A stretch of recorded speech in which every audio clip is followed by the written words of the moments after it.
Again, everybody, Bill Phillips on a Monday, along with producer extraordinaire Jordan. And it is Monday. Hopefully, everybody's had a great weekend. Hopefully, no one spit on each other.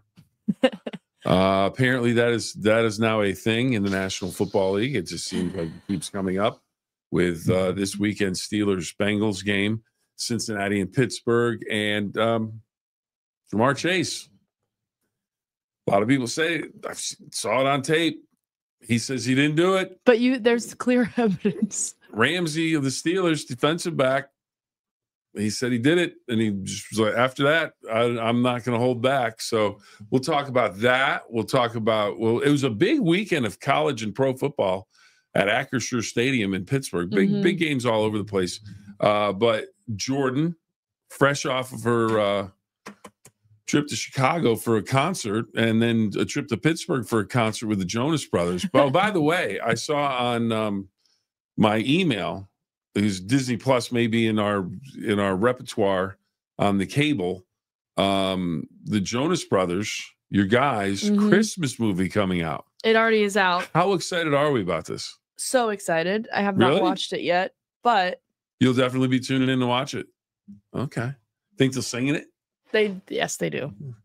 I would hope. I hope. I don't know if they can act, but people singing it. I don't know. Bill, I've never seen it before. They have? Yes. In what? Camp Rock. Jonas. I think. Did you not know they had a show literally called Jonas? Sadly. And Nick has been in multiple movies and shows. Huh. He was on The Voice, right? Joe was on The Voice. Joe was on The Voice? Your favorite Jonas brother was on The Voice? Okay. No, I didn't know he was on The Voice Australia, though. Oh, I thought one of them did the voice in the United States. Not as a... I don't know. Okay. But anyway, so the Jonas Brothers Christmas movie's out, so you can enjoy that. All right, so let's get to it. Big game on Saturday. Pitt Panthers. Now, Pitt fans will say, not a big deal. We still have to win our 2 ACC games, and it gives us I thought it was still a big deal. A chance to get into the ACC championship game. If they win that, they can go to the college football playoff. Coach Narduzzi, the head coach of the Pitt Panthers, comes out and at some point in the week says basically they can hang 100 on us, speaking of Notre Dame, and it doesn't matter. We have to win our next 2 games. Thoughts on that, Jordan? I think that definitely contributed to what was seen on Saturday, because the team is like, oh, my coach doesn't care if we win, so why do we care? I mean, if the two of us were playing checkers against each other, tiddlywinks, basketball, tennis, whatever, I want to win. Like, for example, if I was playing lacrosse and my coach basically said, okay, this game doesn't matter, who cares, then I would have the same attitude. Yeah, because it's psychologically, it impacts you. Well, wait, this one, it doesn't matter. But here's my thought on that, Panther fans, Mr. Narduzzi. You're playing Notre Dame. You're not playing you're not playing Charlotte. You're not playing App State. You're not playing a team that you're playing one of the all-time best programs ever. One of the Blue Bloods. You want to, as they say, you want to check that box off. You want to, put that notch in your belt, however you want to phrase it. But Notre Dame comes to town, or you go to Notre Dame, you want to win, because then you can say, Pat Bostic, play-by-play or color analyst for the radio. I love Pat. Covered him when he played. He had to win over Notre Dame. And he had to win over West Virginia. Pat Bostic, and I'm not saying anything that he's going to disagree with, was not the greatest quarterback in Pitt history.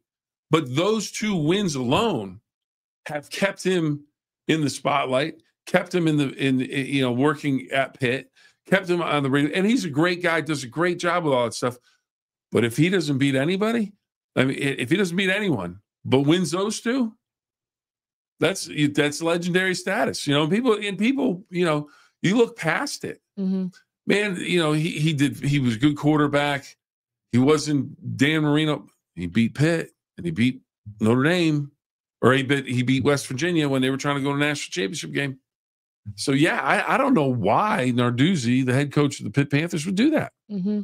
Yeah, he definitely self-sabotaged. Yeah, it just didn't make any sense. And then, but of the one thing I wanted to ask you, because everyone was excited that College Game Day from ESPN was going to be there with the Plum alum and Pat McAfee, who loves Pittsburgh, sings its praises all the time.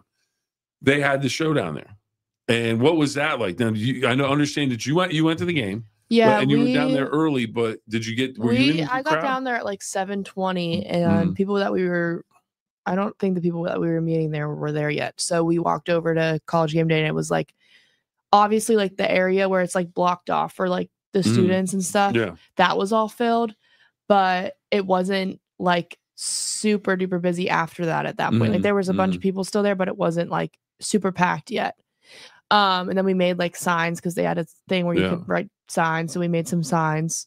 And then we walked. What'd your sign say? Hail to Pitt. Wow, you went out on a limb on that one. Well, Did you get on TV? I didn't see you on TV. Yes. I'm moving the box underneath. Maybe that's what you're. No, I did not make it on TV. No. I don't think. But there was one kid wrote one that said, "At least we have our own stadium." The Notre Dame fan was. I was like, "Oh, okay, all right." There was after that we went over to tailgate and stuff, and then we ended up going back over, and then it was super busy. We probably went back over there at like 8:15, and that's when it started to get really packed. I thought it looked like it was a good setup. It was a good spot for them, I think. Right along the shores of the Allegheny, and then they went inside, and I happened to catch this on TV. Pat McAfee kind of got Aaron Donald, and Aaron Donald didn't see it coming. But they did a whole story on people taking their shirts off at college football games. Yeah. So, and McAfee does that all the time now. And he basically got up on his chair on the desk. They were making their picks for who was going to win the game, and Pat McAfee picked last. And he basically started singing the praises of Pitt. He climbed up the chair, took his shirt off, and all of a sudden Aaron Donald's like, he's taking his shirt off, and he's just huge. And really good guy. I had the pleasure of covering him. He's just super individual. Well, honestly, the best part of that game was them retiring his jersey. Yeah. Oh, he not a dry eye in the place, apparently. A lot of people were crying. Yeah. Yeah, it was really cool. I mean, he was there with his family, and you see him wiping away tears and everything. But McAfee had him going. He's like, yeah, Pitt's all the way back. They're going to do this. They're going to do that. And then he looked, he goes, but I'm from WVU. And Notre Dame's going to win the game. And all of a sudden, Aaron Donald reached up and threw him off the chair. Yeah, and it was like, okay, somebody's going to get hurt doing this. But it was funny. It looked like everybody had a great time. But the game started, and Pitt forgot that they had to play. So yeah, when it was 14-0, I'm like, okay, this is. It was over in a hurry. Yeah, it was over in a hurry. It sure was. And there was so much stuff that happened that you're just like, you hit your head, and you're like, what? Yeah, like why?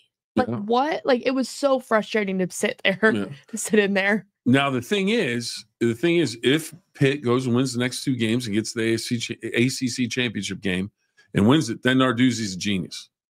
But if you don't, you gave away an opportunity to win a huge game, and something that you would remember for the season.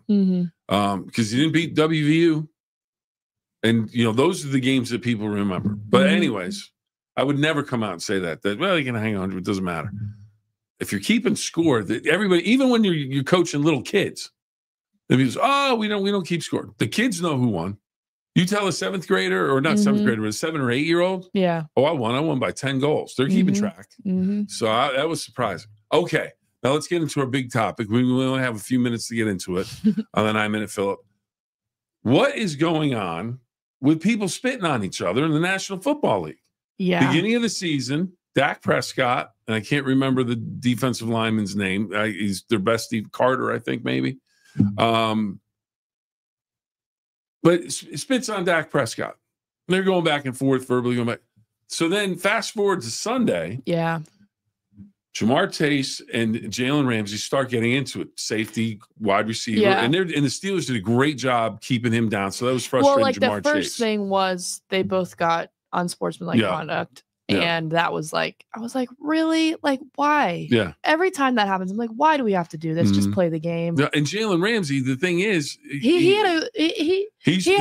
one of the best defensive players. It's like they need you on the field. Yeah. You know, so then it goes again. Yeah. And at first, like, at first you didn't see what happened.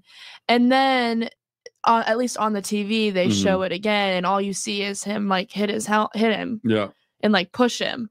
Because they were like this, like their helmets, they were like this to each other. Yeah. Well, nobody could see me, but they were like they were close to each other's face. Yeah. They were in their face. So who knows what they said to each other? But then you don't see him like spit, because it's like it's on the TV. You're not seeing it. You just see him push him. Yeah. And you're like, oh yeah, that makes sense why he got kicked out. And Jamar Chase played it cool. He didn't retaliate. And then later, after the game was over, you see a reporter. This is what I saw. So a reporter asks, "Hey, like Jalen Ramsey said you spit on him. Did you spit on him?" And he's like, "I didn't put my mouth on no one. I didn't do anything." And then the next thing, he's like, there were some words exchanged between us. I'm like, okay, dude. So obviously, like, there was some tension there because you both were being both were being like ridiculous. Yeah. And then in the same thing, he said, "I didn't spit on nobody." And then there's a clear video of him spitting on him.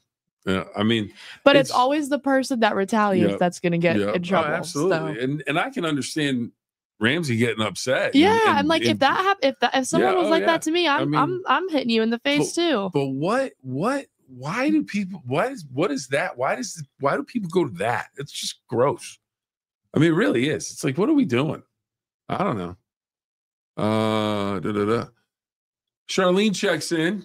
Good morning, Bill. Listening from New Martinsville, West Virginia. Well, visiting family. Oh, Charlene, thank you very much for checking in. Greatly appreciate it. Hopefully, you're enjoying the back and forth today that we're having here. we are glad that you've checked in.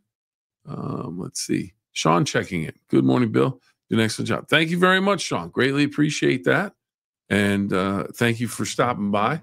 But again, so I would imagine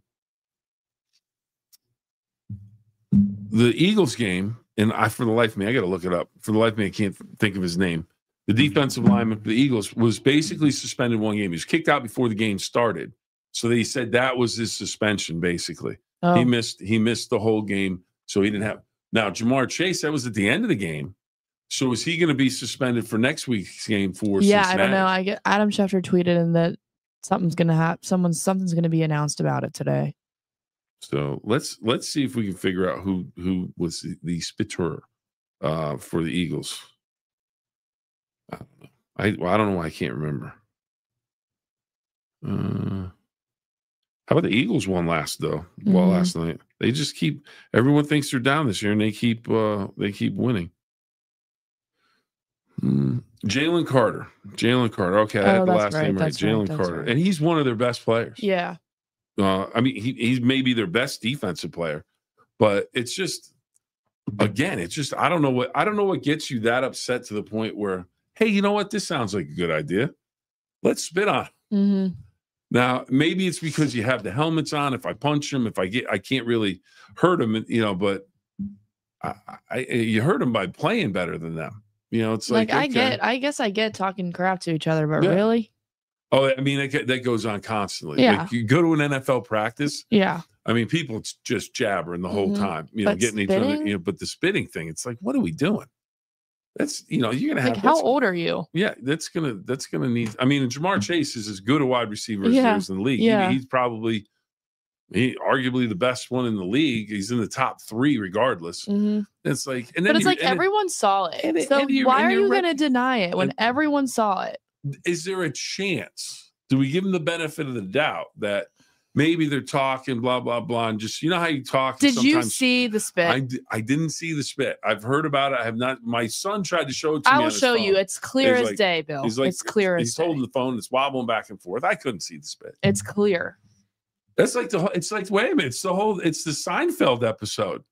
When they're at the Mets game and someone spits on Kramer or George or somebody, Keith Hernandez, they accuse one of the Mets. I'll have to look up the episode. It's hysterical. It's really, it's because they talk about how it was like the the gunshot that killed President Kennedy. That's what they kind of. It's like, and then it made a left turn in midair and landed on my shoulder. That's one magic loogie. So it was like, it's this whole episode. It's hysterical. But again, it's just kind of like, really? We were trying to be 2% nicer, weren't we, this weekend? Mm-hmm. Yeah, it was nice kindness day the other day. Yeah. Apparently the statute of limitations on being kinder ran out around noon or 1 o'clock on Sunday for Cincinnati and Pittsburgh. But anyways. All right. Monday night game tonight. Cowboys Raiders. A, anybody going to spit on anybody? B, who wins the game?